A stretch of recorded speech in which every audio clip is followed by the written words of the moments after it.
This is the Diverse Leaders Conversation Podcast, the only podcast for diverse leaders and founders, with your hosts, Dawn Morton-Young and Kat Wildman. Starting up and rising up against the odds. Hi, Calley. Thank you so much for joining me from across the waters. Yeah. So what time is it where you are at the moment? It's 3:00 in the afternoon. So we're middle of almost end of the day, but not quite end of the day like you. Yeah. So by the time we finish, you'll only have about an hour left. So hopefully we'll make your second to last hour interesting for you. I'm sure it will be. So just tell me, obviously who you are, what you do, where you're based. Sure. Yeah. So I'm based in Minneapolis. That's the easy one to answer, which is in the middle of the country, the middle and the north. I always call it the Tundraland. What I do, I'm a multi-entrepreneur. So I've never been very good at just doing one thing. My career started as a musician. I'll give you kind of the high level overview that brings us where we are. I started as a musician at a young age, actually enjoyed a professional career in that and did pretty well early in my years, and then morphed that into teaching music, morphed that into a career as a voiceover artist, overlapped with some health issues in my 20s. And so that eventually became a business in wellness, teaching and coaching people using yoga, because that was the thing that brought me back to a positive state of health instead of a negative state of health. And through all of those experiences, there were side jobs in the years when I was doing music in the skinny years, and I was always ending up on leadership teams, and I'm kind of a macro level thinker. So I started consulting for small businesses and brands about 6 years ago now. Formally, started consulting. It was basically taking the skills of wear the hat, figure out what needs to be done, and do it. Yeah. So what do you consult on? So now it's in communications. Yeah. So now I work particularly in partnerships. I've moved through the thing that's kind of the unifying thread of all of that is storytelling. I always think, at the base of everything that we're doing, there's a plot and there are characters. And so if you have good characters and you have a good plot, then you have a good story. And I think business is that way. I think voiceover is that way. I'm very much a people person first. And so, it started with communications because I saw that was often where breakdowns happen, in small businesses, particularly where there's a lot to do and maybe not enough people to get it done. Yeah. So you have to be really communicative about who's doing what and what protocol is working that you've been doing or what needs to be changed. And so it was functioning as like a marketing arm and helping develop internal communication methods. And some of it was operations, but now I've transitioned that into being primarily in partnerships. So I get to be that intermediary between the organization and who we are trying to interface with from a customer standpoint. And I'm working right now with a startup called FemPeak. That's also, our founder is in the UK. So she's in your neck of the woods. And it's been really interesting. It's my first time working with an actual startup that is, raising investment and trying. We originally were planned to go VC stage. Now we are a Web3 education platform. And so we're trying for what they call an allow list, which is interesting, tying in with your concept of diversity. I don't know if you know much about Web3 or NFTs or know a bit about NFTs. Yeah. Okay. So they have this thing, it used to be called a whitelist, and they now call it an allow list because it's a little more inclusive. Yeah. That makes sense. We're getting ready for our allow list drop in July that we hope will carry us through for the next couple of years. And if not, then we may end up going the VC route. But it's been really, really interesting. It's in tech and finance, which is a completely different sector than who I've worked with before. But yeah, so that's where I'm at. I still keep my voiceover business alive for my own creative soul. I do that, I'm now a moonlighter. But yeah, that's where. So a few things actually that have stuck out with what you said. So the amount that we have in common is untrue. So I obviously I also work, so I'm a coach, but I also work as a consultant, and I'm in the music business. I have what I call a portfolio career. So I do backing vocals and session singing and bits and pieces like that, mostly for signed artists. No So way. I just came back from the States. Actually, I did Madison Square Gardens, which was like, Oh my gosh, who are you? So Burna Boy, he's an Afro beats artist, like a Grammy winning. So a lot of the younger ones I do, but I've sung with Emily Sandy. I actually was on one of Madonna's tracks. I've got stuff coming with Lionel Richie. We did some studio work for him, and so I do loads of different things. And then I've got my day job, which is where I coach underrepresented leaders. So that's women, ethnic minorities, people with disabilities, and neurodiverse people. And that's basically with a view to address the disparity at board and exec level, but also for people that are entrepreneurs or have businesses as well. And then I consult on DEI, and I'm also a HR consultant. And when I was doing HR consultancy, I specialized in the fintech space. So when you're saying that you're now working with a fintech business, I'm like, all of that makes sense to me. So really I don't know how people can do one thing. I've tried it and it just doesn't work for me. For me, it's always been, I was just thinking as you're saying, because one of the things that I try to convey to people is that, a lot of people will join an industry and then stay in that industry. Because my focus is in kind of the communications part of operations, and operations can be internal. And as I'm learning with partnerships, operations can still be an external facing issue. As a contractor, you're always dealing with kind of the tight knit leadership team. So for me, that was what drove me to work with clients. It was, does it feel like there's a synergy between people? It wasn't necessarily that I needed to know a ton about their industry, particularly because as a consultant, your role is to kind of come in and go, how do I fill in the holes? How do I fill in the gaps? And a lot of times you can see that a lot easier, more objectively when you're coming from the outside. And then, you just have to be gentle enough, I think, to know how to fit into their culture and how to bring some real value. But for me, it was just about connecting with a leader and going, I like what you're doing with your business. It seems like you need some help, and I think that I can offer something to your team. So that was kind of the connecting thread. But that's amazing that we have so many things in common. So many things in common. Yeah, that's why I was just like, when you started to talk, I was like, oh, it's like me. What have you done in the fintech world? How did you get into that from music? I'm curious. So I've always kind of done both and juggled both. So I came through the normal, I guess, professional route, and then I started to work for Verifone. I don't know if you know, they're people that do the terminals. So I went in there as a contractor to do a project for 3 months, and I ended up staying there for 2 years as a contractor. But you're definitely right, because when you are a contractor or a consultant, to me, it doesn't matter what industry it is, because as you say, your job is to kind of come in, have a look, see what's going on, and quite quickly be able to observe what the culture is, how it is that people do things, and what you're going to be expected to be able to give, I guess, to serve the organization. So so I work for them. I work for another business called Cardtronics, and they do like ATM machines. And then so that was kind of my fintech.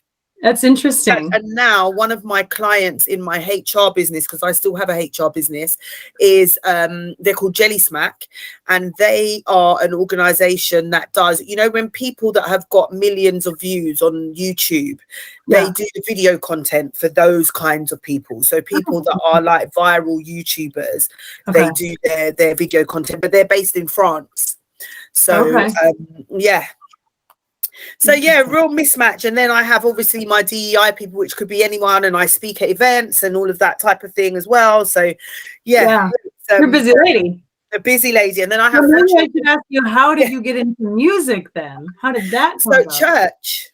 Okay, yeah, just a So passion. yeah, so we kind of, you know, we grew up in church, and then the older ones, I guess, they went off and started to do things professionally, and then they call you. And the music world a lot of the time is about who you know. So like this weekend happened to me. I had a gig on Saturday, and then I got called on the Friday to say, oh, can you do another gig, which was like a rock concert. I've never sung for a rock artist before. He's a States artist, so it was My Chemical Something's concert. Oh, It's a rock band, a massive, they're a really big rock band. My Chemical Romance? Romance, yes. So it was there. And then I was with Barnes Courtney, who was supporting them. Okay. So yeah, so I went in to do that. But it's like, so that's how it's been. But my friend called me and said, oh, the tour manager said, have you got any BVs or anybody that can go and do it? And then she called me and I ended up doing that.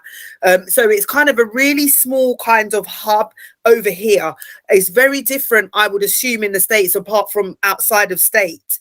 But That's here, I always, on another call, I would love to pick your brain about that, because I've always been really curious about the UK market. I love the sound. I love the UK sound. Like, all of my favorite vocalists are UK vocalists. Yeah. Leon, we'll have another call another day. Yeah.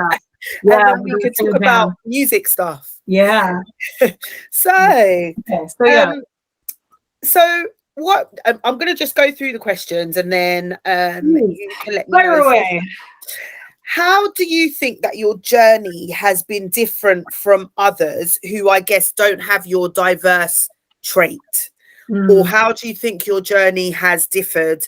I guess maybe because of you being a woman, or, you know.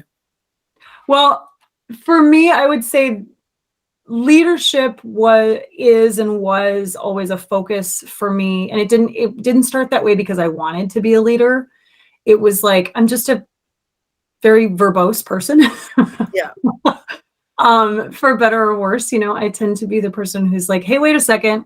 Are we dealing with the issue at hand? Like, let's not sweep that under the rug. Let's actually talk about it. And so that was what, you know, when I was younger, that was what got me opportunities, because I was just, I think, vocal.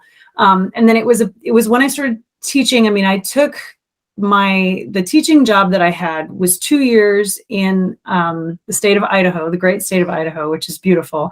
And it was kind of me like checking out from the world for a little bit, because I had seen this drastic change in the music industry when I was in New York, and it had coincided with a time in my life where I had those health issues.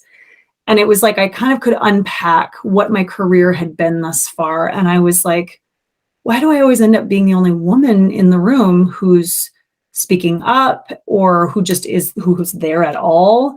And, you know, I grew up, some of it was growing up in Minnesota is I always say we have like our own brand of liberalism here that's like a little bit sheltered from the greater world. It's part of why I left, because I knew that it's lovely, it's beautiful, the community is so friendly, but it's almost like, in some ways, we don't like to admit that there are like bigger problems in the world. You know, like, we have our own little culture here that we work with. So I kind of grew up under this guise that, like, truly I believed I could do anything. I mean, thank goodness my parents encouraged me to be like, whatever you want to do, you can go do it. And I had no idea that my gender might be an issue.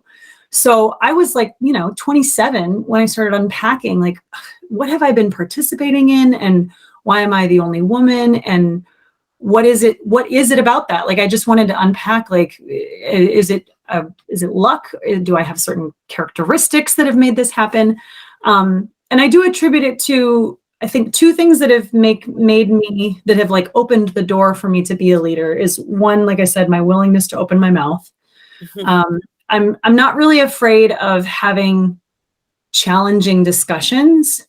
I think I'm pretty good at navigating challenging discussions. I don't necessarily like them to get aggressive, but I am willing to always say, you know what, we really need to discuss XYZ, or this has been a repeat problem and we're not addressing it, or whatever it is. So that was characteristic number one.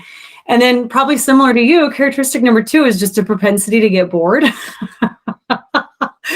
Yeah. And so I like a challenge, you know. Yeah. I like to be in an environment. I always like attribute it to the creative brain. You know, I always say the creative brain is a problem solving brain. Yeah. And so I like to be in environments where there's like a blank slate and you just kind of have to figure it out, like jump in 2 feet and swim and learn as you go and figure it out. So those are the things I think that have served me. What I think has been frustrating, and it gets better as we get older. I mean, I think it's a shamble that like women are the best in their youth. Like, no, screw it. Every year gets better and better. Yeah. I think we're given a little more credit. You know, I think the hardest phase for me was that kind of awakening at 27 until I hit just a couple of years ago at 35, where I was like trying to really prove to people that I had a perspective that could contribute at a leadership level, you know, that was valuable. And I was still relatively young in my career. So I had to learn to kind of balance, like, be strong in who you are, Calley, and recognize that compared to, you know, the 50-year-old who's been in the industry for a long, you know, 20 years longer than you or 15 years longer than you, there is something for you to learn. But it was, you know, I think the biggest thing, and this is where my yoga practice comes in, as women, I will say, we do have cycles that make us more aware of the changes in our environments. And that just by the pure nature of it makes us more sensitive. And that means I think we have to be, and I say this out loud because I have to say it to myself all the time, like we have to be our own keepers of giving ourselves an outlet for those emotions, because it's really easy to have it happen in the workplace. Yeah. And it doesn't lead to productive outcomes all the time, usually, but it's an important part of being a human. So like that took me some years to unpack, right? That like I may be frustrated with some of my experiences, but it's not my colleague's fault, or it's not my boss's fault, or it's not my client's fault for the way the world has been built for the last 2,000 years. You know what I mean? And I just wanted to pick up on what you said, because there was a couple of things that resonated. So when you spoke about, first of all, when you were growing up and your parents encouraging you and you having that idea that you could do anything. Yeah. Now that is something obviously part of my coaching practice. So I say to my coaching clients all the time, when we start our relationship, I'm sort of like, okay, so I can get a little bit woo.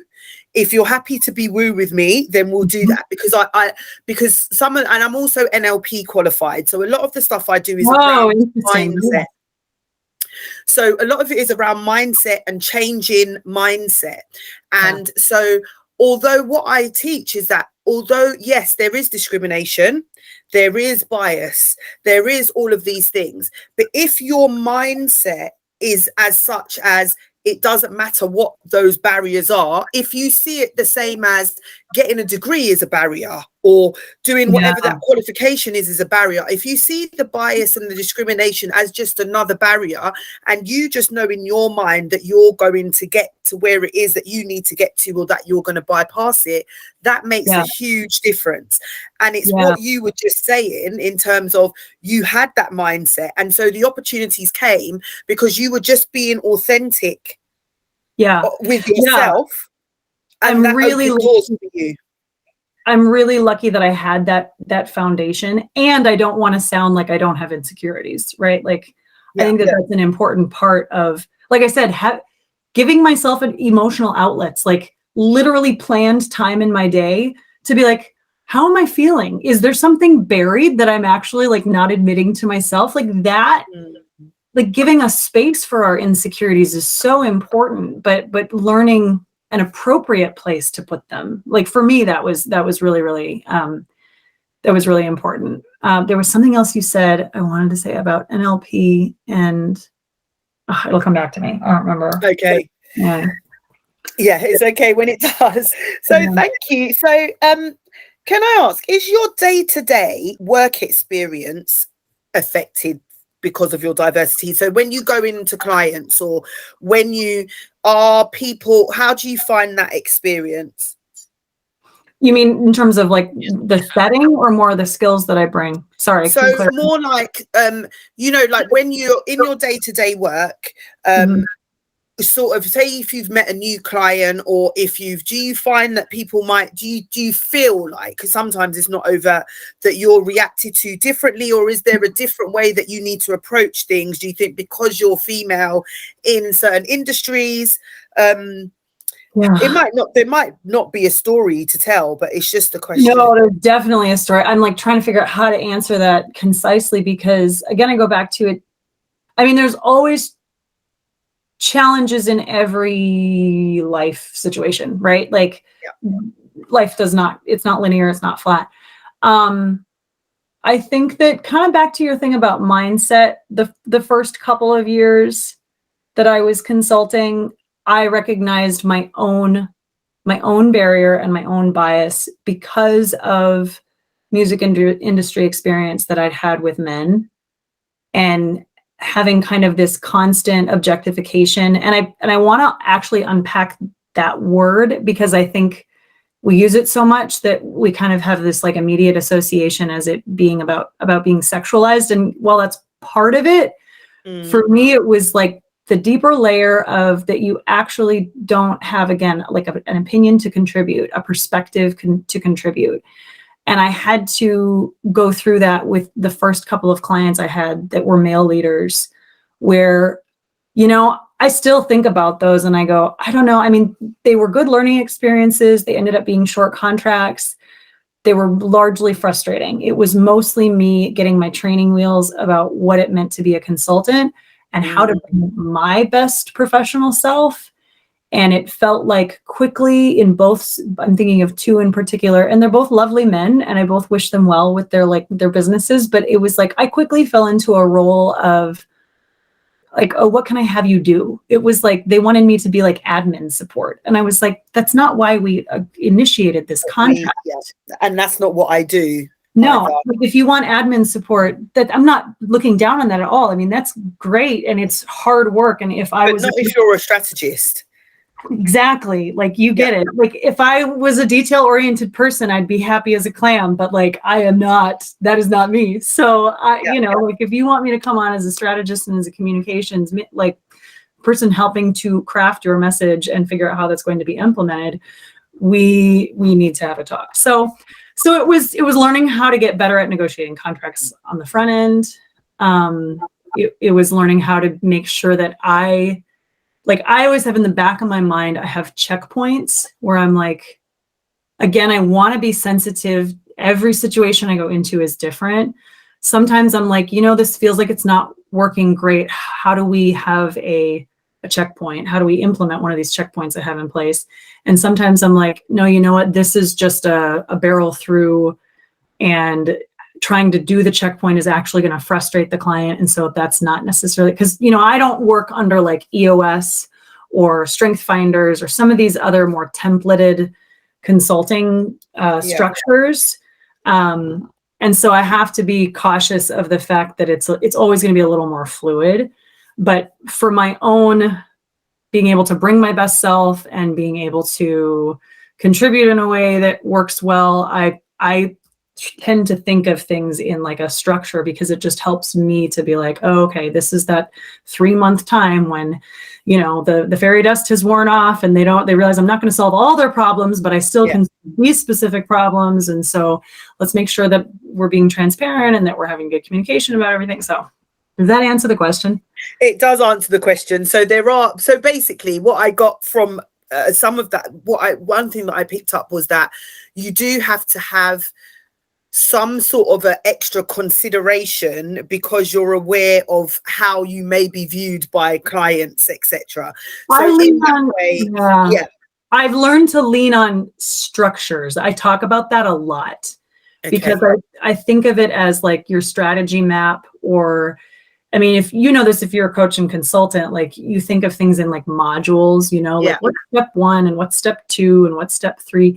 And so that's the way I've learned to kind of think about, okay, and to just, again, the power of speaking things out loud. I think sometimes just saying like, hey, I know that this didn't quite go the way we wanted to. The way I'm seeing it is we're at month number 2 and we've just integrated with this new partner, or we've just brought on a new project and we're in that redefinition phase. And so this is where there's more dynamic learning and we have to get to trust each other a little bit more.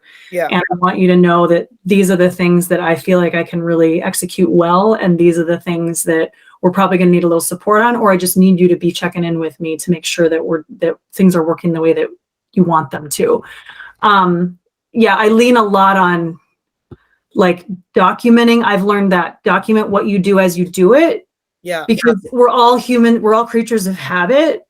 We're all going to have our own patterns. If you know your patterns and you can communicate them, most people, man or woman, are going to just trust you more. They're going to be like, oh, okay, like this person is worth their salt and they're professional and they know what they're doing. So, and because I that's what I was going to say, that I think sometimes as women and people from other groups as well, that creating credibility for yourself with a new client or in a new job or in a new, whatever it is, it can sometimes feel like more pressure, like you're under more pressure to let them know that you're a credible person to work with them, because it's almost as if you think that you're already coming from a step backwards because of how you present, you're a woman, you're black, you're disabled, you're, whatever it is.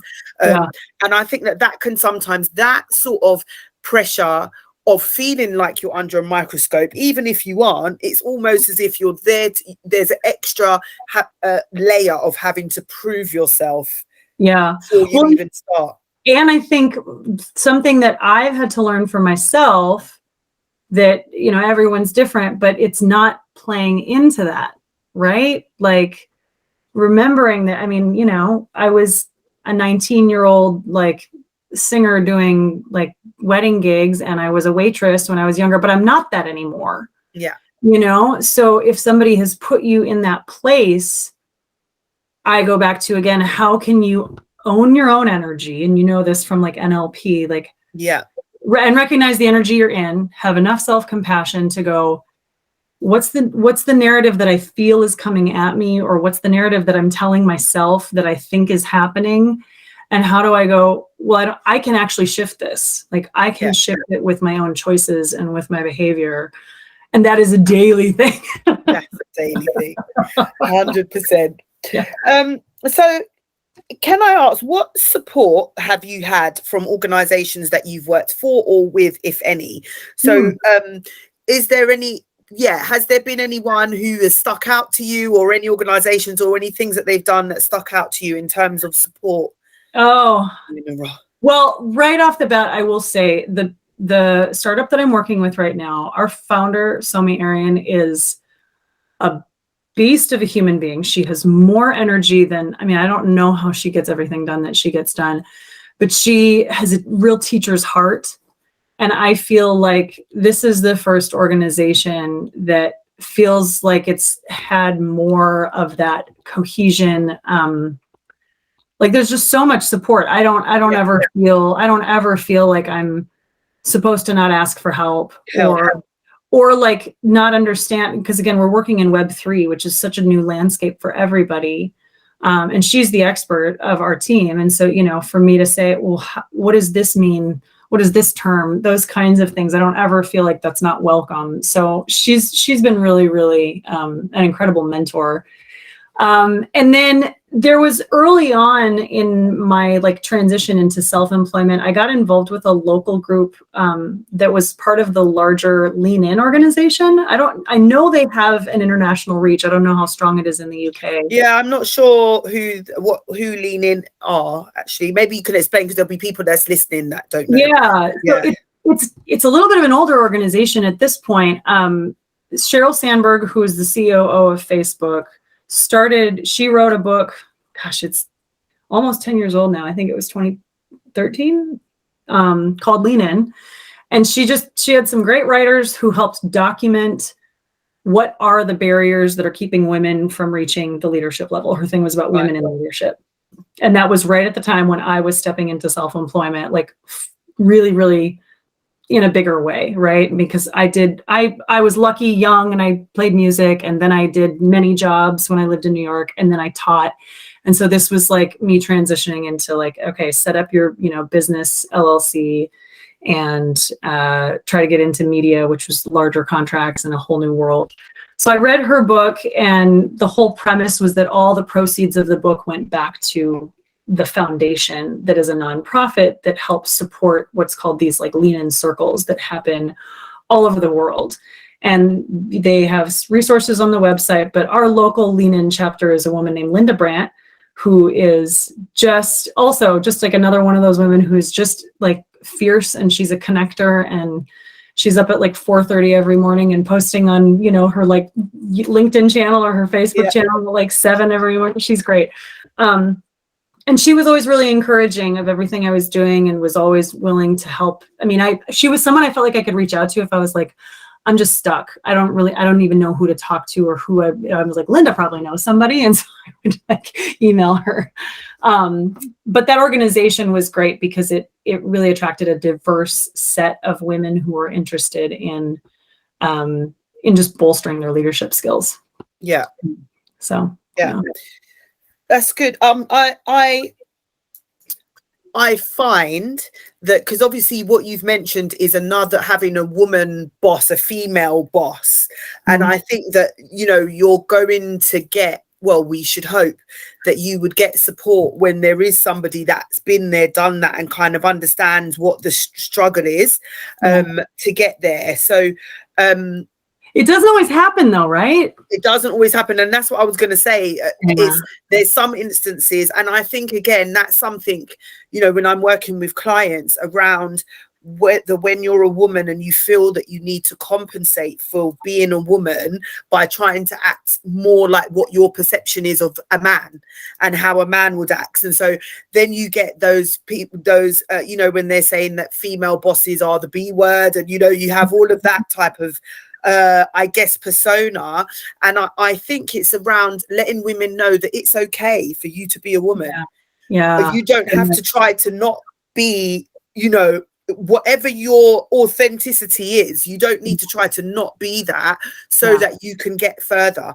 And that is the change I think that we're trying to make in society, so that everybody can be their authentic self and still be able to be respected, be heard, and be able to give their talents, to absolutely. the world. I think a lot about duality that's like embedded in yogic spiritual practice, the yin and yang, and exactly, and the balance in terms of, because I've had a couple of those female mentors, and they hit harder for me, like the ones that don't extend their hand, or that, even worse, like try to put a thumb on you. For me, those always felt so much like it took me so long to get over, like the disappointment and the like pain and the what did I do wrong, and kind of the negative self-talk, like so much more than male mentors who may have just like not been paying attention or not done something the right way, or what we're kind of being a little more stereotypical male. It always felt a little more zinging and a little more biting when it came from women.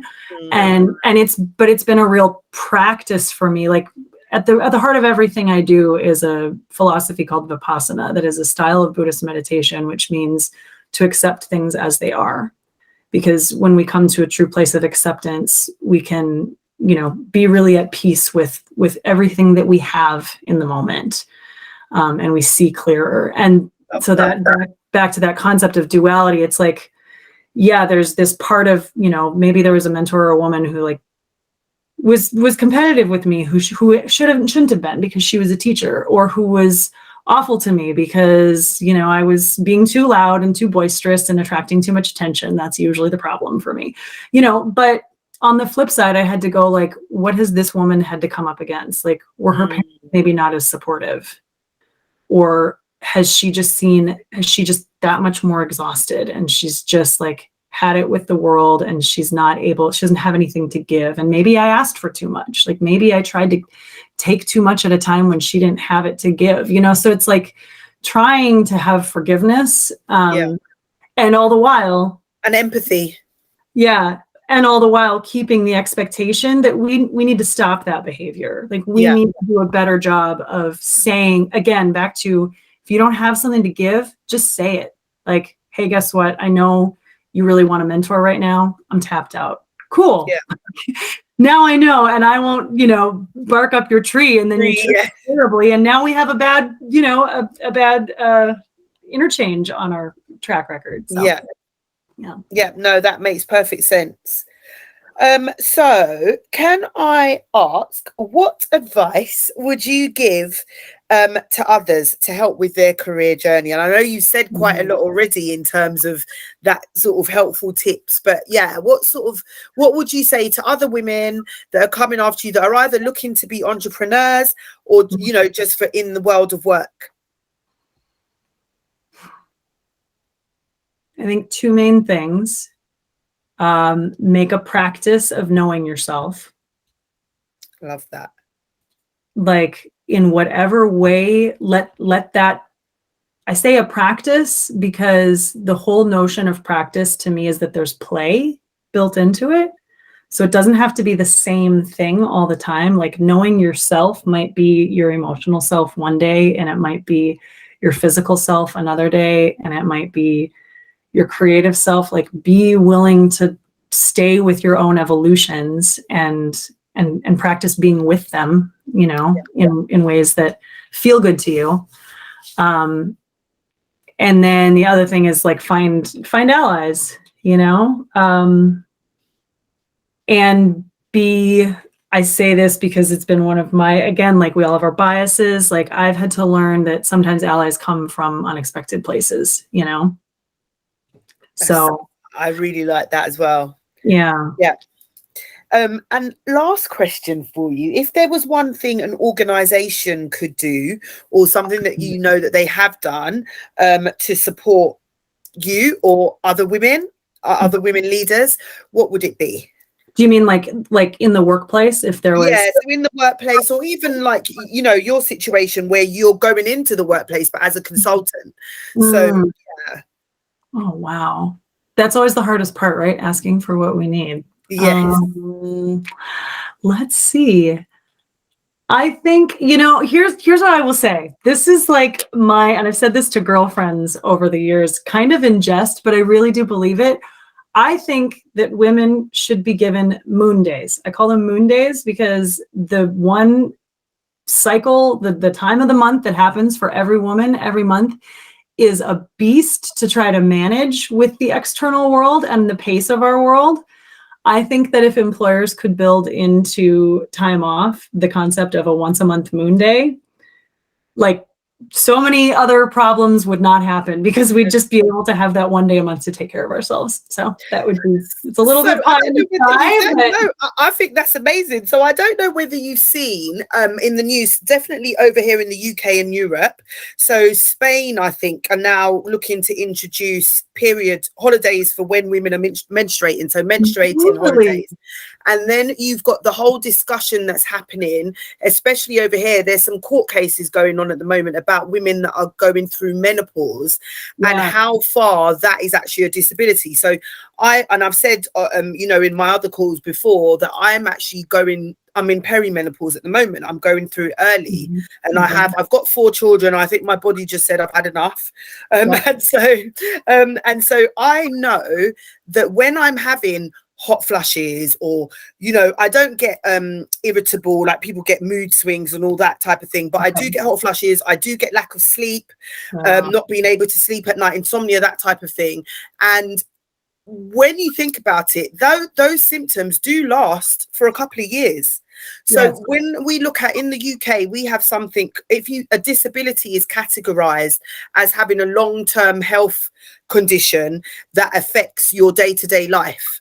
So menopause actually fits into that. So at the moment, we are getting the men talking about our moon days and when our moon days cease.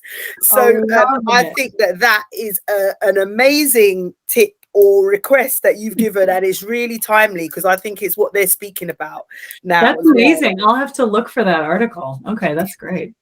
So yeah, thank you so much. I don't have anything else to ask you unless there's something else that you wanted to offer, but really wanted to say thank you for coming on. It's really good to get a perspective from another person, especially somebody from the States that has their own business, because we've had someone on before that is also an entrepreneur, but they also worked more in industry. And I know with what you do in terms of music, you've kind of been freelance for a long time. Yeah. Because, you know, as it is with musicians, we just had the pandemic and nobody was working, and you know, like the stress of that, which is why I'm glad that I have my portfolio career, because I just can kind of hop from one thing to the other. But you know, it's been really interesting speaking to you today, so thank you.